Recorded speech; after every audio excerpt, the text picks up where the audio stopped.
नमस्कार, Tarun Bharat news bulletin मध्ये आपल्या सर्वांचं स्वागत। मी अमित कोळेकर आजच्या बातम्या देत आहे। बस कंडक्टरवर झालेल्या हल्ल्याच्या प्रकरणात मी पोलीस विभागाकडून माहिती घेतली आहे। हा वैयक्तिक वाद असून त्याला भाषिक रंग देऊ नये असे बेळगाव जिल्ह्याचे पालकमंत्री सतीश जारकिहोळी म्हणाले। सोमवारी बेळगाव काँग्रेस कार्यालयात पत्रकारांशी बोलताना त्यांनी सांगितले की या घटनेला मराठी कन्नड संघटनांचा मुद्दा बनवू नये। शेवटी यामुळे बेळगाव जिल्ह्याच्या विकासावर परिणाम होईल आणि याचा नाहक त्रास नागरिकांना होणार आहे। त्यामुळे पोलीस योग्य तपास करत आहेत, त्यांना तपास करू द्या। कर्नाटक महाराष्ट्र या दोन राज्यातील बस सेवा बंद राहिल्यास मोठे नुकसान होईल, सरकारलाही तोटा होईल आणि जनतेला गैरसोयीचा सामना करावा लागेल असे ते बोलताना स्पष्ट केले। कर्नाटकातील चित्रदुर्गात महाराष्ट्र एसटी महामंडळाच्या बसवर कन्नड रक्षक वेदिकेच्या कार्यकर्त्यांनी एसटी चालकास मारहाण केल्याची घटना घडली होती। त्या घटनेच्या विरोधात महाराष्ट्रात संताप व्यक्त केला जात आहे। त्याचे पडसाद आता सोलापुरात उमटले आहेत। कर्नाटकाची बस सोलापुरात अडवून ड्रायव्हरच्या तोंडाला भगवा रंग फासला गेला। सोलापुरातून कर्नाटकमध्ये जाणाऱ्या बस विरोधात शिवसेना ठाकरे गट आक्रमक झाले आहेत। आज सोलापुरातील 7 रस्ता परिसरात कर्नाटकाला जाणाऱ्या बसला अडवून बसला काळे फासण्यात आले। तसेच बसच्या काचेवर जय महाराष्ट्र लिहून निषेध व्यक्त करण्यात आला। बेळगाव येथील या प्रकरणाचा निषेध व्यक्त करण्यासाठी शिवसेना ठाकरे गटाकडून जोरदार निषेध व्यक्त करण्यात येत आहे। बस चालकाचा हार आणि भगवा रंग लावून बेळगाव प्रकरणाचा रोष व्यक्त करण्यात आला। काकती ग्रामपंचायत मार्फत जाचक आणि वाढीव मालमत्ता कराविरोधात काकती नागरिकांच्या माध्यमातून आज सोमवारी महाधरणे आंदोलन पुकारत ग्रामपंचायत मार्फत लादला जाणारा वाढीव मालमत्ता कर कमी करण्याची मागणी यावेळी करण्यात आली। कर्नाटक सरकारच्या सुरू असलेल्या पंच योजना रद्द करा, आमच्यावर लादण्यात आलेला कर लागू करू नका अशी मागणी यावेळी करण्यात आली। वाढीव मालमत्ता कर घेण्याच्या विरोधात जोरदार घोषणाबाजी देण्यात आली। या मोर्चात काकती ग्रामपंचायतीमधील ग्रामस्थ, महिला मंडळ मोठ्या संख्येने सहभागी झाले होते। कर रद्द करा, आमचा न्याय आम्हाला द्या अशा प्रकारचे फलक यावेळी झळकवण्यात येत होते। यावेळी ग्रामपंचायत अध्यक्ष व ग्राम विकास अधिकारी यांना या संदर्भात निवेदन देखील सादर करण्यात आले। बस कंडक्टरची प्रकृती स्थिर असून 2 दिवसात त्याला डिस्चार्ज दिला जाईल असे परिवहन मंत्री रामलिंगा रेड्डी यांनी सांगितले। सोमवारी बेळगावमध्ये पत्रकारांशी संवाद साधताना त्यांनी स्पष्ट केले, आमचे एमडी दररोज येऊन प्रकृतीची विचारपूस करत आहेत। हल्ल्यानंतर केस दाखल केल्याने काही जण घाबरले आहेत। कोणतीही केस दाखल केली तरी चौकशी होईल असे त्यांनी यावेळी सांगितले। घटना घडली त्या दिवशी त्या बसमध्ये 90 प्रवासी होते। कर्नाटकमध्ये एकूण बसच्या 1.72 लाख फेऱ्या होतात। गेल्या 65 वर्षात असा कोणताही प्रकार घडलेला नाही। हेतुपुरस्पर हा गुन्हा दाखल करण्यात आला आहे असा आरोप त्यांनी यावेळी केला। मी या प्रकरणावर गृहमंत्र्यांशी चर्चा करणार आहे असेही त्यांनी यावेळी स्पष्ट केले।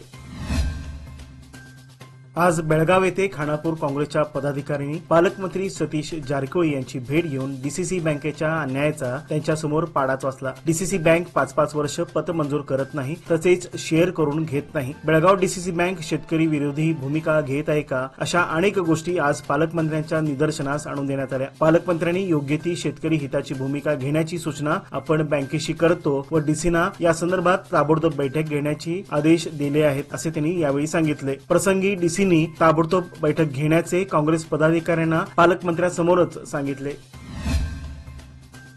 प्रयागराज येथे कुंभमेळ्यानिमित्त मध्य प्रदेशातील जबलपूर जिल्ह्यामध्ये चालकाचे नियंत्रण सुटल्याने दुभाजक ओलांडून पलीकडच्या रस्त्यावर गेलेल्या भरधाव कारला बसची धडक बसल्याने घडलेल्या भीषण अपघातात बेळगाव जिल्ह्यातील 6 जण जागीच ठार तर 2 जण गंभीर जखमी झाल्याची घटना आज सोमवारी पहाटे 4च्या सुमारास घडली। ही धडक इतकी जबरदस्त होती की कारचे टप संपूर्णपणे उद्ध्वस्त झाले होते। या अपघातात ठार झालेल्या दुर्दैवी प्रवाशांमध्ये भालचंद्र नारायण गौडर वय वर्ष 50 राहणार लक्ष्मी बडवणे गोकाक, सुनील बाळकृष्ण शेडबाळ वय 45 राहणार हत्तरकी आनंदपूर गोकाक, बसवराज कुर्ती वय 63 राहणार गोंबगोडी गोकाक, बसवराज शिवाप्पा दोडमणी वय 49 राहणार गुरुवारपेठ गोकाक, एरण्णा शंकरप्पा शेबिनकट्टी वय 27 राहणार कमदगी गुळेदगुड आणि विरूपाक्ष चन्नप्पा गुमती वय 61 गुरुवारपेठ गोकाक अशी त्यांची नावे आहेत। छत्रपती संभाजी महाराजांची पराक्रमी यशोगाथा सांगणारा छावा चित्रपट आता सर्वत्र गाजतोय। दिवसेंदिवस या चित्रपटाला नागरिकांचा उदंड प्रतिसाद लाभत आहे, जो तो या चित्रपटाची चर्चा करताना दिसून येत आहे। छत्रपती संभाजी राजेंचा इतिहास आजच्या तरुण पिढीला समजावा या उदात्त हेतूने बेळगाव शहरातील गजाननराव भातखंडे इंग्लिश मीडियम शाळेतर्फे आज सोमवार दिनांक 24 फेब्रुवारी रोजी शहरातील स्वरूप नर्तकी चित्रपटगृहात शाळेतील तब्बल 500 विद्यार्थ्यांना छावा हा चित्रपट दाखवण्यात दाखविण्यात आला। चित्रपटगृहात विद्यार्थ्यांकडून छत्रपतींची गारद देण्यात आली। क्षणाक्षणाला उत्कंठा वाढविणाऱ्या आणि छत्रपती संभाजी महाराजांची यशोगाथा पाहून हे विद्यार्थी भारावून गेले होते। चित्रपट संपताच चित्रपटगृहाबाहेर या विद्यार्थ्यांना अश्रू अनावर झाले होते। मुलांच्या कोवळ्या मनामध्ये संभाजी महाराजांप्रती असलेला आदरभाव या प्रसंगी अधोरेखित झाला होता। याकरिता शाळेच्या मुख्याध्यापिका दीपा ईसी, शाळेचे चेअरमन मिलिंद भातखंडे यांनी पुढाकार घेतला होता। दरम्यान शाळेतील सर्व शिक्षक वर्ग यावेळी उपस्थित होते।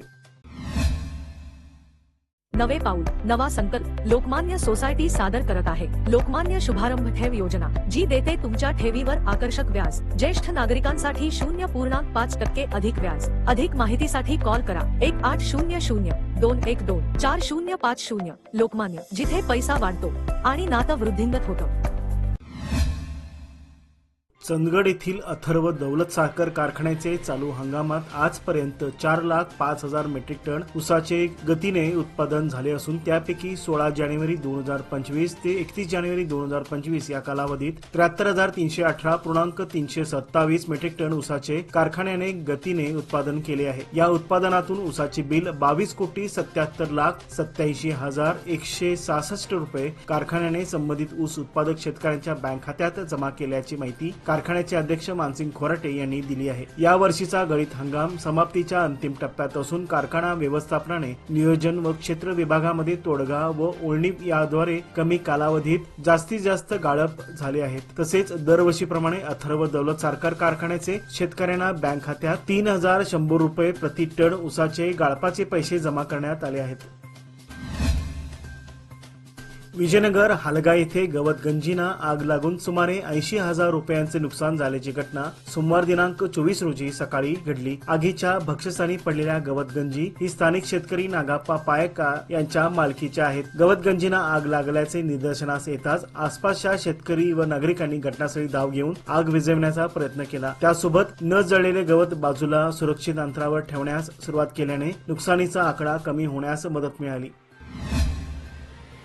देशांतर्गत शेअर बाजारातील घसरणीचा ट्रेंड थांबण्याची चिन्हे दिसत नाहीत। जागतिक बाजारातून मिळालेल्या संमिश्र संकेतामुळे सोमवार दिनांक 24 फेब्रुवारी रोजी भारतीय शेअर बाजार पुन्हा एकदा घसरणीसह बंद झाला। सलग 5व्या ट्रेडिंग सत्रात शेअर बाजार लाल रंगात बंद झाला। बीएसईचा 30 शेअर्स असलेला सेन्सेक्स आज 400 अंकाच्या घसरणीसह 74,893 वर उघडला। व्यवहारादरम्यान तो 74,387.44 अंकावर घसरला होता। शेवटी सेन्सेक्स 856.65 अंकांनी किंवा 1.14% घसरून 74,454.41 वर बंद झाला। त्याचप्रमाणे नॅशनल स्टॉक एक्सचेंज चा निफ्टी 50 देखील मोठ्या घसरणीसह 22,609 वर उघडला। शेवटी तो 242.55 अंकाच्या किंवा 1.6% घसरणीसह 22,553.35 वर बंद झाला।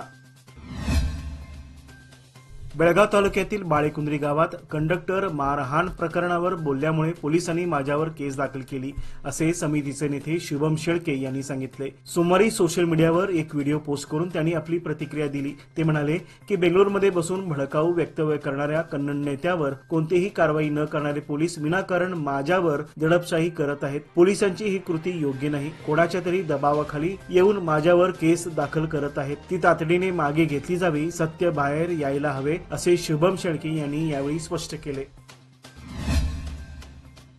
कृत्रिम बुद्धिमत्ता एआय आणि नवीन तंत्रज्ञान वापराबाबत भारताचा जगात कोणी हात धरू शकत नाही, असे प्रतिपादन पंतप्रधान नरेंद्र मोदी यांनी रविवारी आकाशवाणीवरून प्रसारित केल्या जाणाऱ्या मन की बात या कार्यक्रमात बोलताना केले। एआयच्या वापराबाबत भारत जगात अग्रेसर आहे, असे मोदी म्हणाले। अलीकडेच पॅरिसमध्ये झालेल्या एआय ऍक्शन परिषदेत मोदी सहभागी झाले होते। फ्रान्सचे राष्ट्रपती इमॅन्युएल मॅक्रॉन यांच्यासोबत त्यांनी या परिषदेचे सह अध्यक्षपद भूषवले होते। फ्रान्समध्ये झालेल्या या परिषदेचा संदर्भ मोदी देत म्हणाले की फ्रान्समध्ये जगाने भारताची प्रगती पाहिली आणि त्याचे कौतुक केले। आज भारतातले लोक वेगवेगळ्या प्रकारे एआयचा वापर करत आहेत। नव्या शतकात एआय मानवतेसाठी कोडिंग करत आहे। एआयच्या माध्यमातून कृषी, आरोग्य आणि इतर क्षेत्रात कार्यरत असलेल्या लाखो लोकांच्या जीवनात बदल घडवून आणला जाऊ शकतो, असेही मोदी यांनी नमूद केले।